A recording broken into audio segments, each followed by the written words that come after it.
السلام علیکم۔ آج کے اس ویڈیو میں آپ کو نزلہ کھانسی اور بخار کا ایک بہت ہی آزمودہ ٹوٹکا بتائیں گے۔ نزلہ کھانسی اور بخار کا ایک ہی علاج، خشک کھانسی۔ ایک پین میں 1 کپ پانی لیں، 5 دانے منقہ اور دار چینی کا 1 ٹکڑا ڈال کر 5 منٹ ہلکی آنچ پر پکائیں۔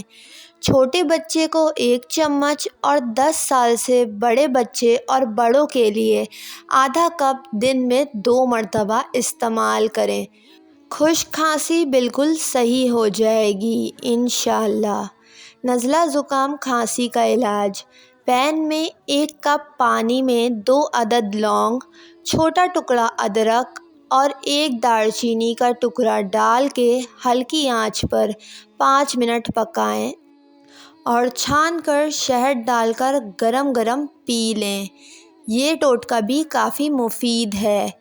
بخار کے لیے آدھی چمچ کلونجی میں چند قطرے لیمو ڈال کر استعمال کریں، بخار غائب ہو جائے گا انشاءاللہ۔ امید کرتی ہوں آپ کو یہ ویڈیو پسند آئی ہوگی۔ ویڈیو کو لائک اور میرے چینل کو سبسکرائب کر کے بیل نوٹیفیکیشن آن کر لیں۔